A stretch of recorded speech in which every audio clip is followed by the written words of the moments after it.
What's up, everybody, and welcome back to the channel. Today we're gonna do my top 10 Fallout NPCs, and this is a biased list, of course, but I've established this, just so everyone knows where I sit with certain characters. You'll notice that a good bit of these characters, they are characters that are companions, and that's because you spend a lot more time with these characters. You're able to develop a bond with them, and it makes them easier to like. So I understand, there's a little bias in the video, and I understand that some people are going to be like, "What? How could you leave out this character?" Or "What? How could you leave out this character?" It's because my list is biased, and I like certain characters more than I like others. So, starting off the list, we're gonna have an honorable mention. It was one guy who I wanted to put in the list, but I couldn't fit him in the top 10.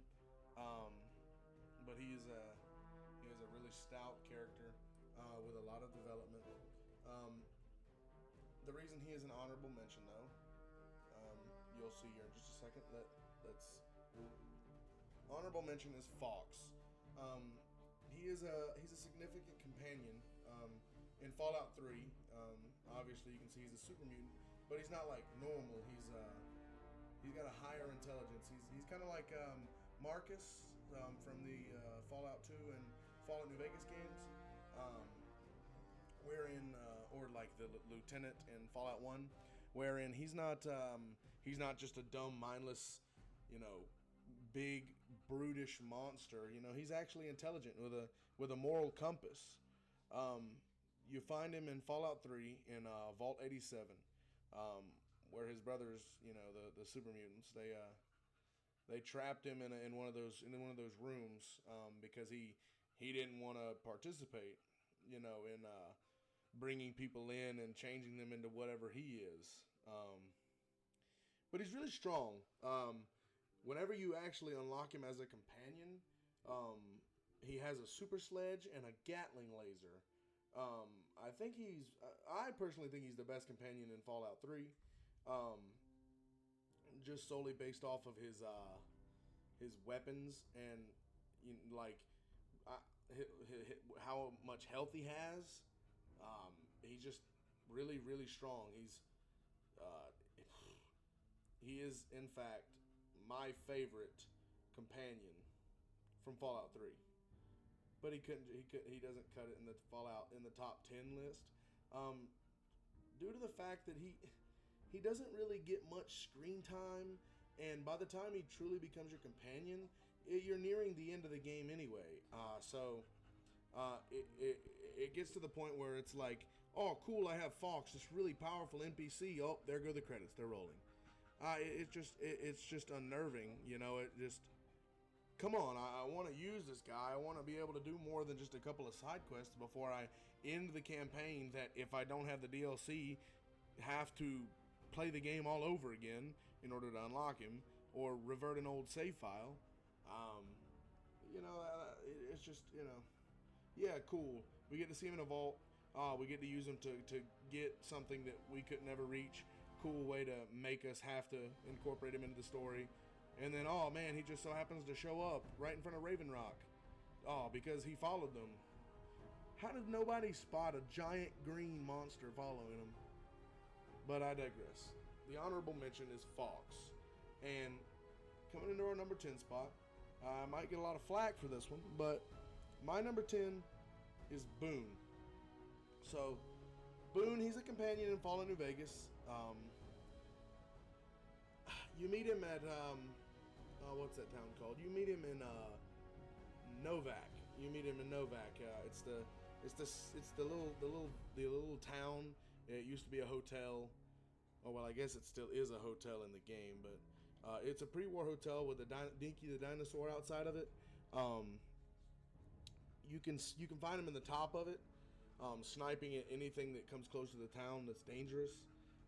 He's a former NCR sniper. He's a former NCR sharpshooter. as they like to call it in the game. He was part of First Recon. Um, he's overall he's a good character. It's just like his past, it haunts him, and it really shows in his character. And I get that that's part of his character, like arc, is like is the whole wife thing and the whole family thing where he is getting he is trying to get over losing his wife and avenging his wife and his pregnant wife therein. So he had a child on the way. It's just like that they try to make that too much of his character, and it shows. It shows that they try to do that too much with his character, and they make that his whole thing. And I get that that's his backstory, but we should see him grow more out of that hatred. It's just like he's a strong companion who does a lot of damage, who has got good health, and you can get him early game. Yeah, cool. But his whole idea is, I'm somebody who's sad because of what they did, and I'm going to be sad the rest of the game, even after I get my revenge and I get the people who did this and I kill them. I'm still just a sad, lonely man, and I will be forever. I need some character development, Boon. I need you to grow. I need you to change from, the man you were into the man you can be now. And I know that that's a little harsh, but I mean, it is just a video game character. He's very, let's see, I don't know, there's just a lot you could say about him. He's good, obviously, in the range, situations. His personal quest line, I don't know. It gives you some insight to his character and, like, the motivations as to why he does what he does. But it's just, like, boring and depressing. But, yeah, I have Boon at number 10. Coming in at number 9, character that I have liked, for a long time, is Three Dog. Three Dog, also known as DJ Three Dog. He's a radio personality in Fallout 3, and someone you meet when you save the Galaxy News Radio from a bunch of mutants in DC. His broadcast, it's got music sometimes, but I like the morale boosting messages where he's like, "We're fighting the good fight." He's just always an inspiring character, and he's never really like sad. He doesn't have he's always like offering guidance or like being funny on the air, and it's just cool, bro. There's a quest line where you can fix his radio, and you can hear the broadcast all like, well, it's what you have to do if you don't get the charisma check for him to tell you where to find your dad. I just like how he adds a little bit of depth and a little bit of character to an otherwise dark, depressing, gray world. And there needs to be more Fallout characters like that, because there really isn't a lot. But you first meet him when you're going into the ruins of DC, and you meet Sarah Lyons and her group of guys, and they're rushing to defend the Galaxy News Radio because it's under siege by super mutants. And inside you find Three Dog, and you were hunting Three Dog down anyway because someone told you that he would know where your dad is in the game. But what a character! I know I have him at number 9, but the rest of this list is just even better characters. But he's a really good character in my opinion. I just like the way his story plays out. And next, another character that he just adds like a comedic relief to the game. Is my number 8 spot, Codsworth. Now look. I know, guys, having Codsworth in the top 10 non-playable characters list is insane. How could I like Codsworth over so many other characters? Just hear me out. First off, Codsworth is a Mr. Handybot. For those who aren't familiar with the Fallout terminology, they're called Mr. Handies. They were like domestic service robots in the pre-war that like did your chores, took care of your kids, took care of the lawn. But he was Nate and Nora, the characters for Fallout 4. He was basically their butler robot, and he actually manages to survive 200 and something odd years alone, just trying to keep the house clean. That's what he says when you first meet him. He's like, "Do you know how hard it is to get nuclear fallout out of the floors?" It's pretty funny. And because of his lack of knowledge of like the end of the world and the world being the way that it is, I just think that it's funny, some of the things that he says, like whenever you run into things that you see out in the wastes. It's just pretty. I just think it's pretty funny. But like Boon and Fox, he is a companion who can go along with you, and he'll say some pretty funny things like, "Oh, well, how did that happen? They're living in a baseball stadium? What in the world? Oh, when are we going to go see the next baseball game?" Or he's just very cheery and eccentric most times. He's very enthusiastic, and he'll often talk about like how dirty the wasteland is, and why. Oh, he's like, "Man, we really need to clean that up," or "Man, they need some Abraxo cleaner," or whatever. It's just, he's just a very funny character. Now, out of all the companions in Fallout 4, he is very weak compared to most of the companions. He might be a little bit above dog meat, but Codsworth doesn't hardly do any damage, and if it weren't for the Automatron DLC, Codsworth would not be a great pick for a companion to follow you. But as an NPC in the world, he adds a lot of flavor to it, and that's why he's in my top 10 list. He brings some emotional depth and displays loyalty, which is something that it lacks for a lot of characters in the Fallout universe. But moving on to number 7, we have another character that brings a little bit of humor and brings a lot of joy to my heart to put this character on the list. But at the end of the character's cycle, it kind of hurts a little. But number 7 is Herold. So most of you, I would assume that a lot of people haven't played the older Fallout games. So on the left, you see a tree with a face carved into it. That's Herold from Fallout 3, and the Herold that you see on the right is Herold from Fallout 1. He is contiguous throughout most of the game's franchise. He's a ghoul who he wasn't a ghoul originally, but in Fallout 1, he got dumped into a vat of FEV, and he got knocked out of it, so it didn't turn him into one of those super mutants, but it did turn him into a ghoul.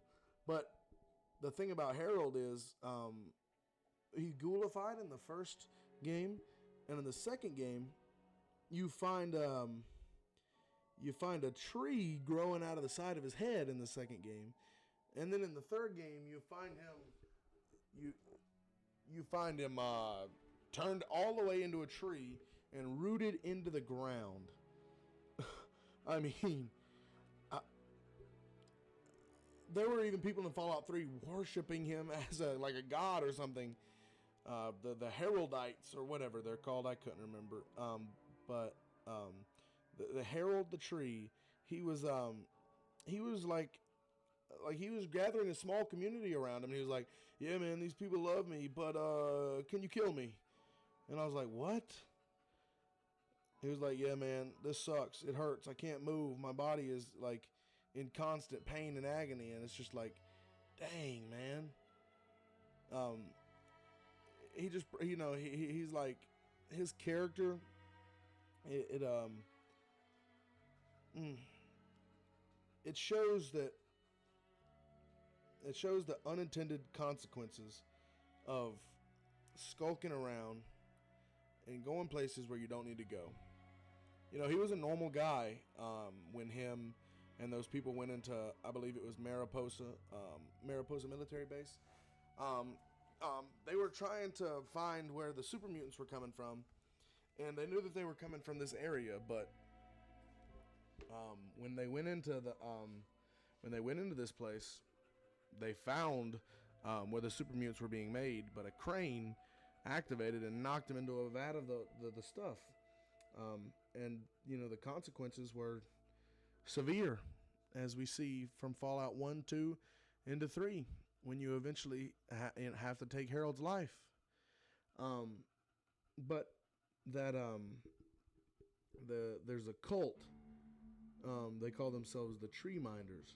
They worship Herold as a deity. And the thing about him becoming a tree is he was immortal. He couldn't die because he had become one with nature. And I know that might sound hippy-dippy or whatever, but that's truly like he had become, you know, like he was a tree. He couldn't die. I mean, he wasn't immortal, but like he had the lifetime of a tree, and that's a long, long time. There are trees that live for hundreds and hundreds of years. And he was ready to go. And under him, his heart had grew from the roots, and it was under him, and there was a tunnel you could go to, and you could cut his heart out, burn it, blow it up. But he had a preference not to be burned. He wanted you to just kill the heart, but he didn't want to be set ablaze. And you have the choice of whether to do that or not. But the thing is, you know, the reason he's on this list is because of what he represents. He represents the complexness of a post-apocalyptic world and the moral dilemmas that, you know, normal people have to experience in this world now. Like, you know, when it was pre-war, you know, there was no such thing as a super mutant, a ghoul, or, you know, tree people. But, you know, he's one of the, you know, he's the only person that you can bring this up with, is, you know, being a tree. But there are constant reminders like Fox, you know, scientific experiments gone awry, and he just happens to be one of them. I know it wasn't exactly an experiment, but it was the FEV in a vat that, you know, he fell into. And FEV was, you know, a science experiment gone awry. I mean, they were trying to figure out something to do with it, but they never could, and then the world ended. So he just represents a moral dilemma in the world nowadays. But our next character, a lot of people would probably like and agree with me, but she's one of the better companions within Fallout New Vegas, and she actually gives you access to an underground bunker that you really need early game. So on our list, number 6 is Veronica. Veronica is a companion in Fallout New Vegas. She's a Brotherhood of Steel scribe. Her specialization is research and technology. And she was stationed in the Mojave chapter of the Brotherhood. Veronica is very loose when it comes to the Brotherhood's strict adherence to tradition and isolationist policies, and she seeks to explore the outside world. So when the Brotherhood of Steel were like, well, we need runners to get supplies, she was the first to go. But as a companion, she offers a lot of expertise in technology and in combat, because dude, that power fist goes hard. She also provides pretty unique commentary on various locations in the world, reflecting perspective as a member of the Brotherhood of Steel. So she'll say things like, wow, I didn't know this did that, or wow, that's... Whenever you go to New Vegas, she's like, man, who would have known that city looked like that? Because, you know, all she's ever really seen is dirt, desert, Helios 1, and that underground bunker. I don't remember how old she was when they were in Helios 1, but she wasn't very, you know, she wasn't like an adult like she is now, but I think she was still old enough to serve because she knew Elder Elijah. Her quest line, though, I like it. She wants to change the Brotherhood and pull it out of its, it's like old traditional ways. And depending on your choices, it's got a multiple choice. She can decide to leave the Brotherhood and pursue a different path, or she can start like a revolution and attempt to enact change from within. She's a well-rounded character with depth and complexity, and her story adds layers of narrative to the game. And I like her desperate struggle to find an identity, and her struggles with the hard change of going from the bunker blues to living underground to trying to explore a desolate wasteland, and living in an unforgiving world. So she's a very cool and complex character, and that's why Veronica's on this list. Now, this next character, just about everybody knows this next character. This next character, he knows Herold pretty good too, and he is the main protagonist of Fallout 1, and he is the Master, aka Richard Moreau, aka Richard Gray, whatever you want to call him. The Master is the main antagonist in the original Fallout game released in 1997. He is the ultimate threat faced by the player character. Originally, he was a human, like I said, named Richard Moreau, who got transformed into the Master through exposure, and I mean mass exposure, to the FEV. He created a faction called Unity, with super mutants that he had created or forced to join him after he became a sentient AI by taking over, sleuthing his organs and guts or whatnot all over a computer. He was able to take over the systems within inside Mariposa military base, and he activated the facility again and started kidnapping people from vaults and turning them into mutants. There's one specific mutant he has. His name is actually I think they just call him the Lieutenant. But he's a hyper intelligent super mutant.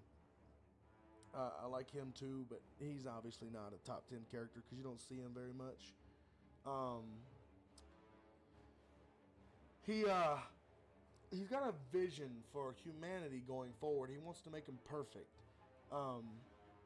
His plan involves using FEV to turn humans into the super mutants, which in his idea and his mind would eliminate genetic impurities and create a unified superior race. But what he doesn't know is that they wouldn't be able to reproduce, and eventually his kind would die out anyway, and he would be left on the world alone. If he was to live, if it wasn't for the savior from Vault 13.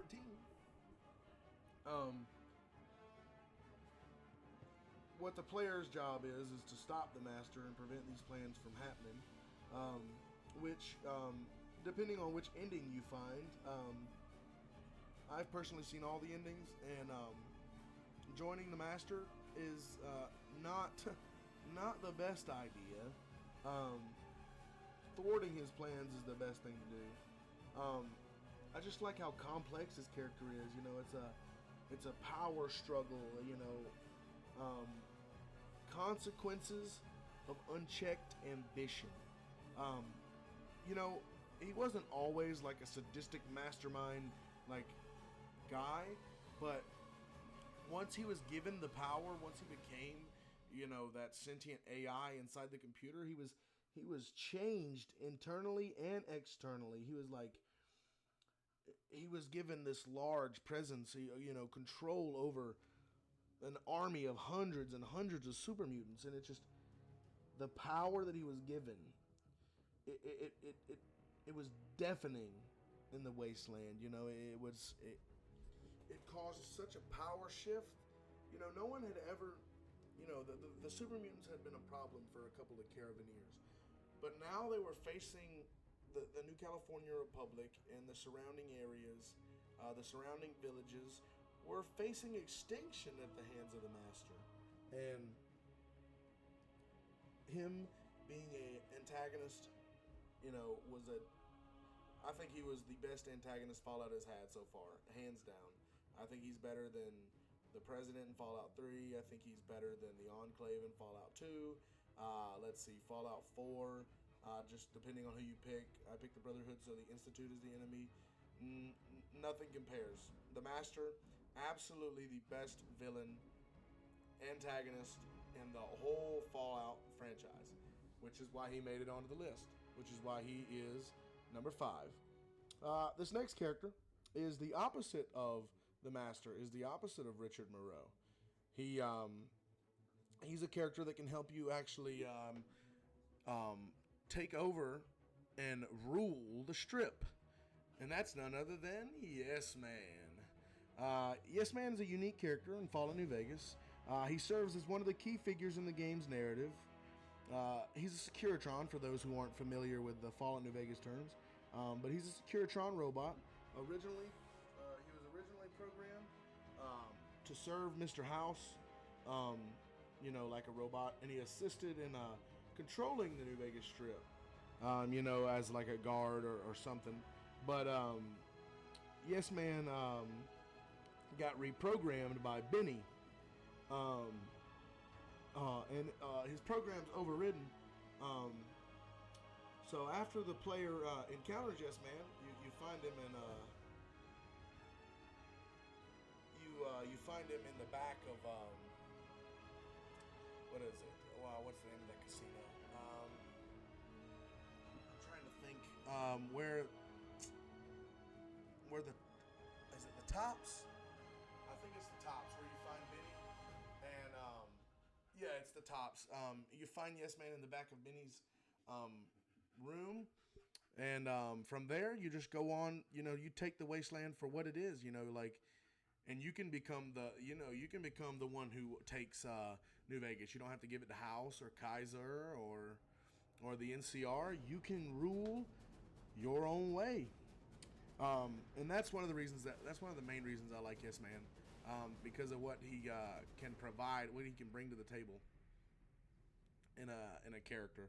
Not only just because he's funny and I like his dialogue, but because of what you have to do with Yes Man, and the funny dialogue, it just adds to it. I didn't even bring that up, but his funny dialogue, it's just over the top. Like, you'll say, "Oh yes, I just wiped out the entire Brotherhood of Steel faction." He's like, "Oh goody, well we can keep moving on with the next step of the plan. Oh, who needed him anyway?" I love his witty banter, and but not only that, the main point I make is that with that character being in the game, it allows you to not have to make a choice, and by not make a choice, I mean having to pick a side. You can be the side, and you can do whatever you'd like to do in terms of taking over New Vegas. Where is it? You can destroy the Brotherhood or have the Brotherhood on your team. You can destroy the Great Khans or have the Khans on your team. This, that, or the third. I think it's awesome. But next on the list, this is where it's going to get controversial, I think, where people are going to be like, how could you put this character in number 3 in the 3rd spot when there's this many characters that are so much better than her? But in my 3rd spot, I have Cass, or Rose of Sharon Cassidy. She's a companion in Fallout New Vegas. She's the daughter of a caravan owner, and she's a skilled mechanic. And and her dad was a gunfighter. You could find him in I forget. I think it's Fallout 1, maybe. And she gets introduced into us at the Mojave Express outpost at the Long 15. I like Cass because she's a tough and independent woman who knows her way around the Mojave. She is fierce and loyal to her family, and I like her desire to want to keep going with the business even after she gets completely driven out of business by the Silver Rush. They obliterate all of her caravans, but she's like, "Nope, I won't sell company's mine. You know, whether it's just me as the only employee, I don't care. You know, this company's mine, and I love that about her. You know, she's also, but the thing is, she's plagued by her guilt and the things that she's done and the things that she's had to do and the mistakes that she's made, and she struggles with alcoholism heavily. Yeah, you always, you know, where you find her, you literally find her sitting at a bar, and you can have drinking competitions with her. You can have a drinking competition with her. I think that's pretty fun. But you know, she's just destitute. She's in a destitute state, you know, and there's a quest line where you can even take advantage of her by getting her to sell the company, either through a charisma check or a barter check. I can't remember, but and it'll get her killed, which I don't like. But having her as a companion and doing her quest line, man, her quest line is so good. It revolves around her uncovering what happened to the caravan. You know, why there's a couple of destroyed caravans around. Hers is one of them, and she seeks justice for not only the men that died, but her company that's been destroyed. Depending on the player's choices, cast may find closure and redemption, or, like I told you earlier, she can get killed by the Silver Rush. But she is a complex and compelling character in Fallout, and I think she's got a rich backstory and a strong personality, and it just resonates with me. I love it. Now moving on with this next character in spot number 2. It's another character that occurs in multiple games, and he's a minor character in Fallout 3 and in Fallout 4. He is a major either protagonist or antagonist within the game. The choice is up to yours. But spot number 2 goes to Elder Maxson. I like Elder Maxson, who also known as Arthur Maxson. I like him because of the Brotherhood of Steel, honestly. They're probably my favorite faction of all the factions in the game. Besides the Minutemen. Go Minutemen, bro. I love the Minutemen. I don't like Preston Garvey, but I love the Minutemen. Anyway, getting off track. Arthur Maxson, obviously, is a significant character. We'll call him that. You know, we can't call him a protagonist / antagonist. We'll call him a significant character in the Fallout series, particularly in Fallout 4, because he's the leader of the East Coast Brotherhood of Steel, and he has become the Elder, one of the highest-ranking members of the organization, besides, like, the Circle of Steel back on the West Coast. He's a descendant of the influential Maxson family who came all the way from the West Coast to the East Coast, straight from Mariposa Military Base. Former military, pre-war military, established bases, bunkers, you name it.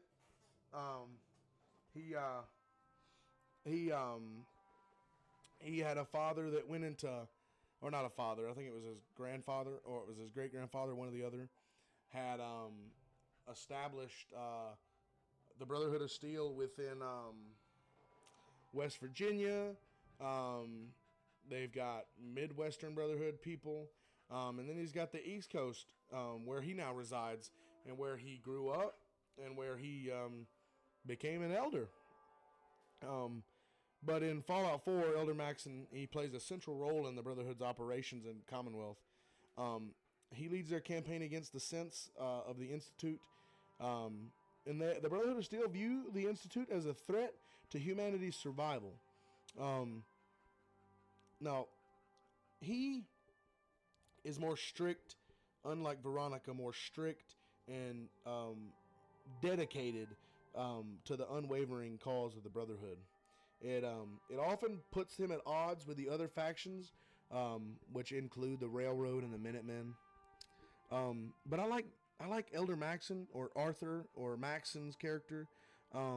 He embodies the values and principles of the Brotherhood of Steel. Now, while I didn't say I like the values of the Brotherhood of Steel, I like loyalty, and I like people who stick to what they know and who are just downright loyal to their cause. And how could you not like a character like that? Now, if only he could have been more like Elder Lyons and took more care in maintaining, the order of the world instead of the hoarding of technology. I like his uncompromising nature. You know, he will not he won't take no for an answer, and he'll never change his mind when it's set. Except for like against you, whenever you charisma check him with a red charisma check. But I'm not counting that as a player. Like as an NPC to NPC, he is unwavering. And I like his leadership style. It's like him and him alone. The only other person that can even come close to trying to tell Maxwell what to do is Lancer Captain Kells, who runs the Pridwin.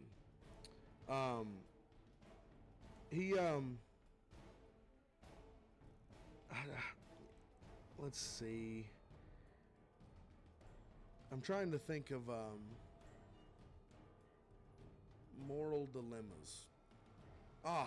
When it's him and Paladin Dance, and he's been known Dance for a while. They've been good friends. They have killed plenty of monsters and synths, and you haven't. But as soon as he finds out Dance is a synth, he calls him a monstrosity. He calls him, he just says he's less than human.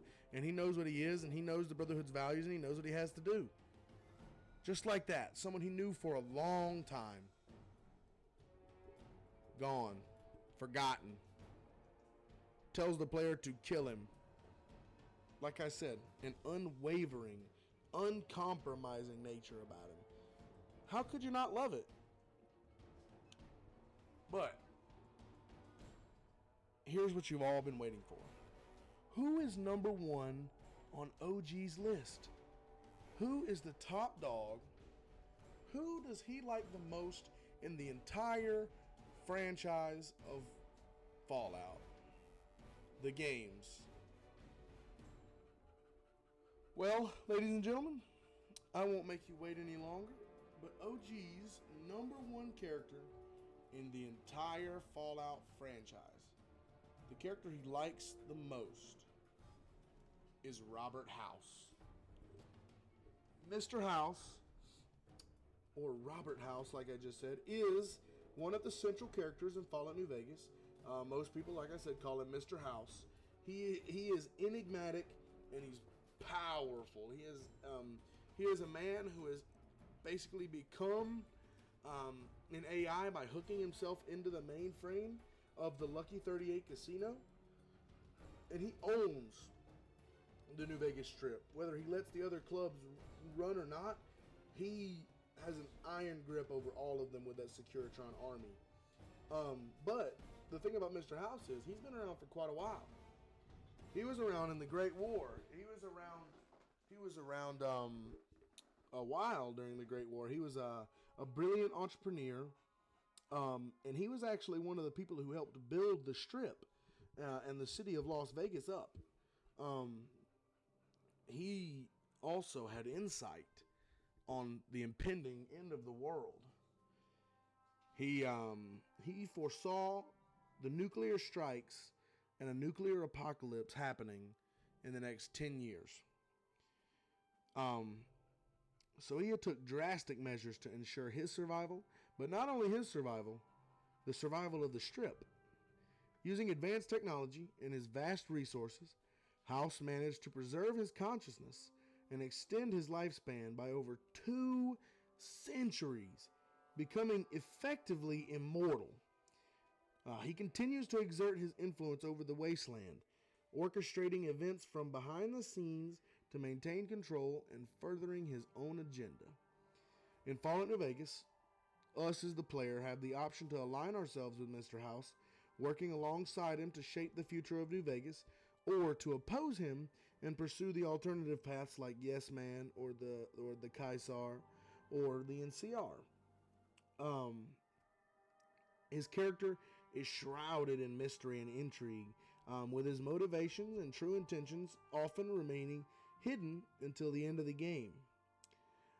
I like what Robert House represents. It's the themes of power and ambition. And what happens when you leave his, his advanced technology, unchecked. He adds depth and complexity to the political landscape of New Vegas, offering, a compelling figure to interact with and to make decisions with and about. It's just a persona about him, I like the suave way he talks, the way he addresses people, the way he addresses things, and overall, the House Always Win quest line is amazing. I love it. I love his interactions. I love his dialogue when talking about helping other factions or destroying other factions. It's great, and that's why he is my number one character in all of the franchise. Thank you guys so much for watching, and as always, like, comment, subscribe on the video. But this has been OG. Peace.